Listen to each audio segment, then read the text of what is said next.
సుమన్ టీవీలో మీ personal and business promotions కోసం కింది నెంబర్కి కాంటాక్ట్ చేయండి.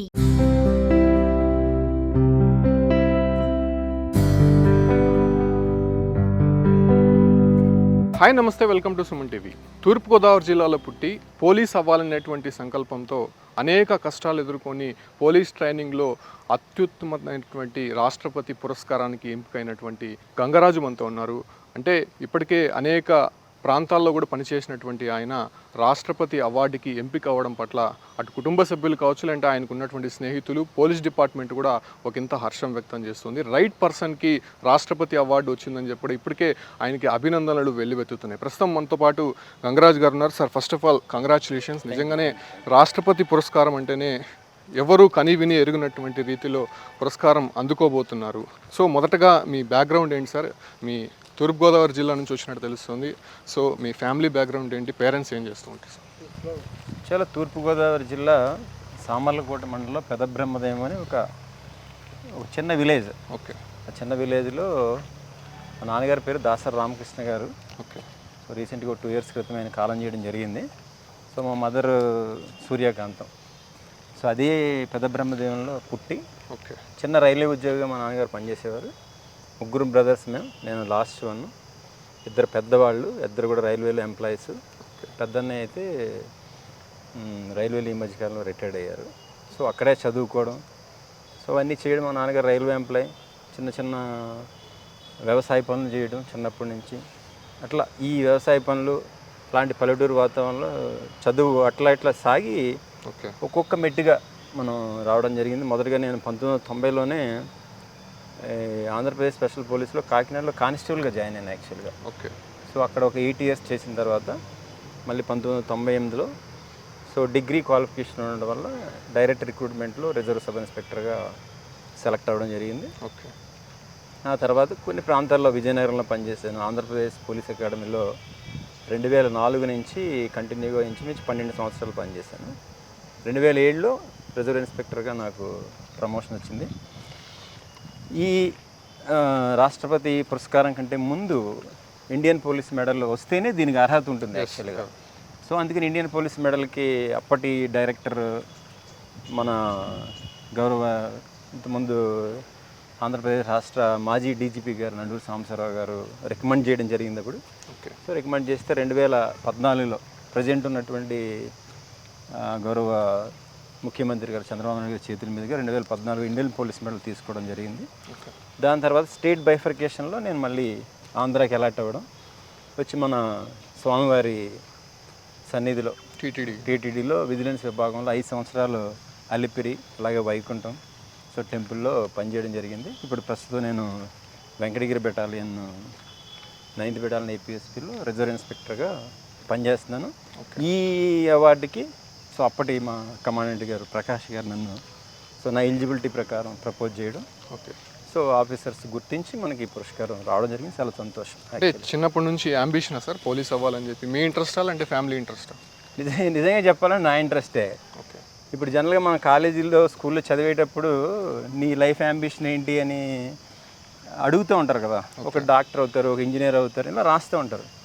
ఎందుకో మరి నేను చిన్నప్పటి నుంచి బాగా అంటే 8th 9th స్టాండర్డ్ నుంచి కూడా ఎప్పుడు పోలీస్ డిపార్ట్మెంట్లోకే వెళ్ళాలని ఇప్పుడు రాస్తూ ఉండేవాడిని. అట్లా ఒక రకంగా అంబిషనే.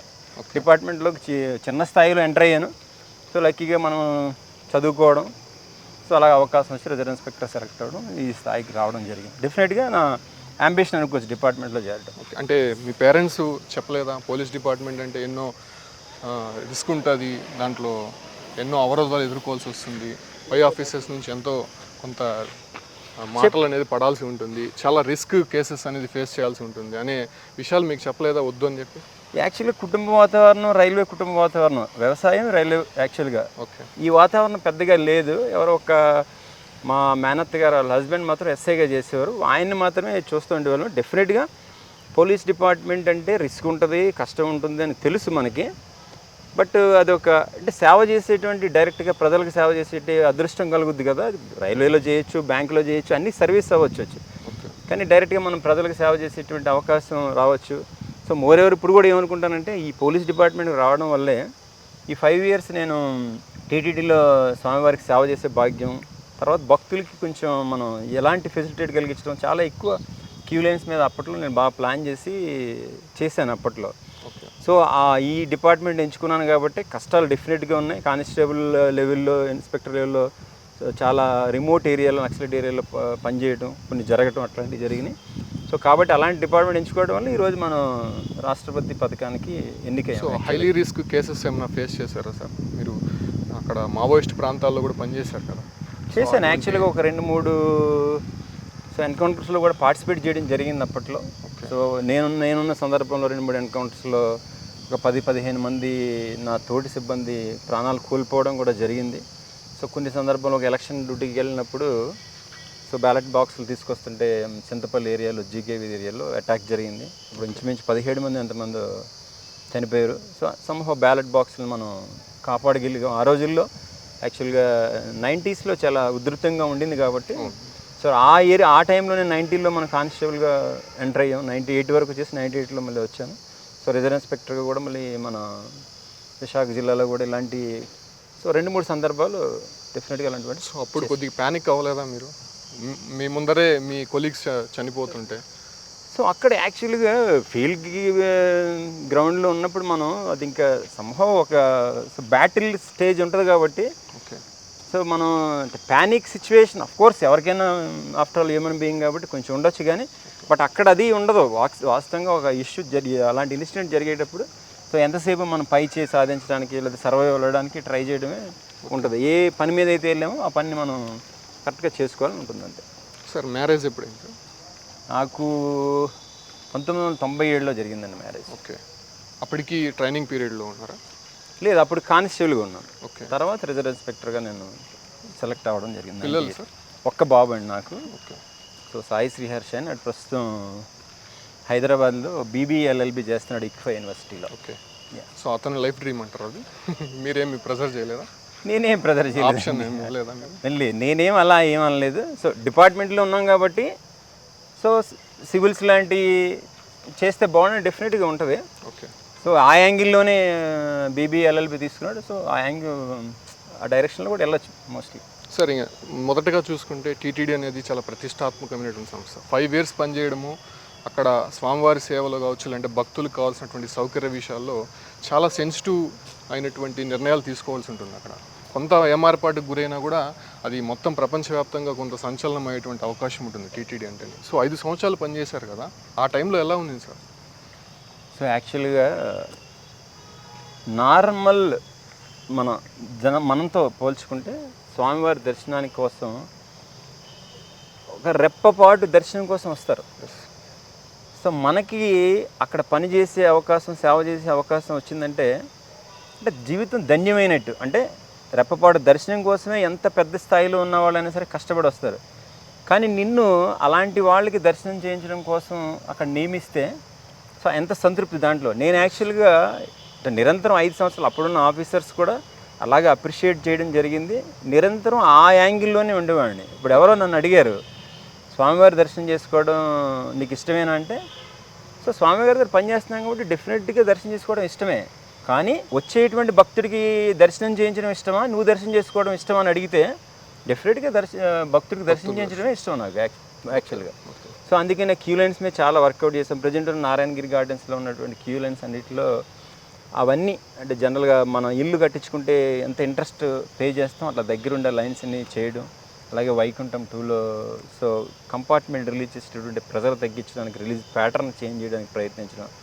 ఆ ఓల్డ్ లడ్డూ కౌంటర్స్ లాంటివి ఉంటే వాటిని ఐడియల్గా ఉండిపోయినాయి అని చెప్పి దాన్ని మనం బేబీ ఫీడింగ్ పాయింట్స్ కింద దాన్ని కన్వర్ట్ చేయడం.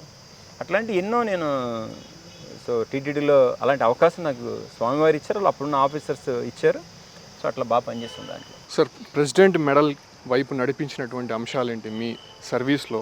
అసలు మీకు ఎందుకు ఇవ్వాలి ప్రెసిడెంట్ మెడల్ అంటే మీరు చెప్పుకోదగినటువంటి అంశాలు ఏమున్నాయి? ఏమి లేదండి, యాక్చువల్గా ఇప్పుడు చిన్నప్పుడు పెరిగిన వాతావరణం, సో ఒక సొసైటీ వాతావరణం ఉంటుంది. అంటే ఈ వాతావరణం నీకు ఒక ఇన్స్పిరేషన్ ఇస్తుంది, లేకపోతే నీకు సో ఒక గోల్ సెట్ చేస్తుంది. ఫ్యామిలీ వాతావరణం కానీ బయట సొసైటీ వాతావరణం కానీ. సో పల్లెటూరు వాతావరణం పెరగడం, చాలామందిని మనం రకరకాల వ్యక్తులను చూడడం, మన తోటి వాళ్ళు ఈ రోజు కూడా అదే స్థాయిలో ఉండడం, కొంతమంది పైకి వెళ్ళడం. సో మా ఫాదర్ కూడా జనరల్గా చిన్నప్పటి నుంచి ఏం చెప్పారంటే, సరే ఇది కావాలి అని పని చేయొద్దు, సిన్సియర్గా పని చేసుకో, నీ పని నువ్వు చేస్తుంటే ఆటోమేటిక్గా రిజల్ట్ ఆటోమేటిక్గా వస్తుంది. ఇది నిజంగా అదే యాక్చువల్లీ ఈ మెడల్కి రాక వరకు రావడానికి ఎవరి దగ్గరికి వెళ్ళి ఇంకా 4-5 మెడల్స్ అంతకుముందు కూడా వచ్చినాయి. ఈ మెడల్ కావాలని అడిగిన సందర్భం కానీ, ఆ మెడల్ రావాలనేటువంటి వర్క్ చేయడం కానీ అట్లా ఏం చేయలేదు. మనకిచ్చిన డ్యూటీ ఏంటి, ఆంధ్రప్రదేశ్ పోలీస్ అకాడమీలో 12 సంవత్సరాలు పనిచేశాను. ఎంతోమంది మా దగ్గర ట్రైనింగ్ అయినటువంటి ఇప్పుడు ఎస్ఏలు, సిఏలు చాలామంది 2004 నుంచి 2016 వరకు 12 సంవత్సరాలు చేసాం. సో అక్కడ కూడా అప్పుడున్న సీనియర్ ఆఫీసర్స్ ఎంతోమంది డైరెక్టర్స్, అది గోపీనాథ్ రెడ్డి గారు, సాంబశివరావు గారు, ఈష్ కుమార్ గారు, మాలకొండయ్య గారు, ఇలాంటి వాళ్ళు ఎంతోమంది దగ్గర, సో అంతమంది సీనియర్ ఆఫీసర్స్ దగ్గర పనిచేసే అవకాశం మనం రావడం, సో వాళ్ళందరినీ ఇన్స్పిరేషన్ తీసుకోవడం, చూడడం, నేర్చుకోవడం, సో పని చేయడం కూడా ఆటోమేటిక్ వాళ్ళే ప్రపోజ్ చేశారు.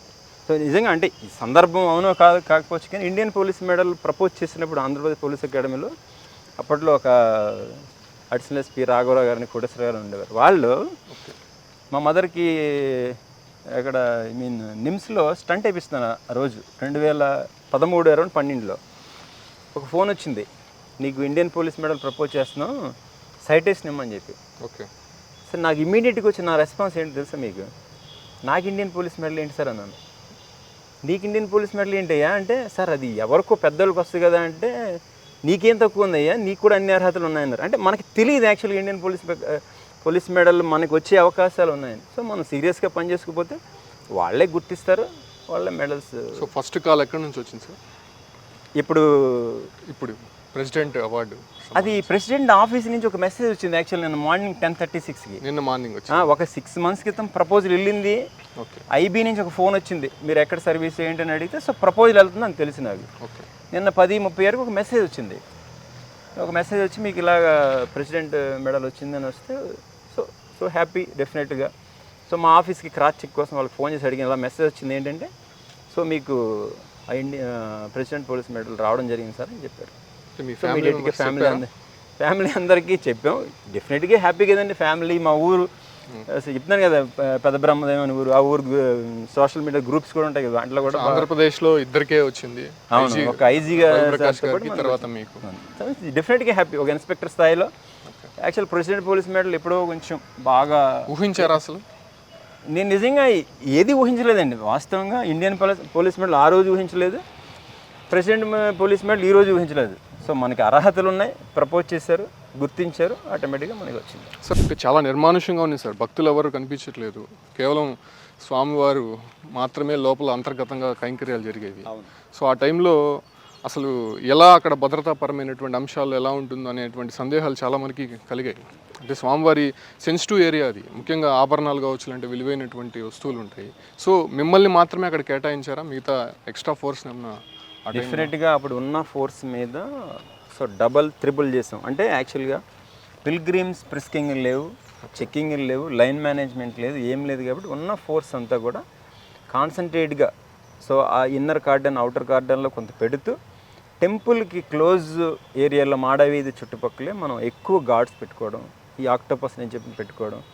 తర్వాత ఈ దర్శనం అయితే భక్తులకు ఆగింది, కానీ స్వామివారి కైంకర్యాలు జనరల్గా ఏకాంతంగా జరుగుతూ ఉంటాయి కాబట్టి అర్చకులు వెళ్తూ వస్తూ ఉంటారు కాబట్టి మనం దానిపైన ఆ ఏరియాలో టెంపుల్ లోపలికి ఎవరు వెళ్ళి బయటకు వచ్చినా సో క్షుణ్ణంగా వాళ్ళని మనం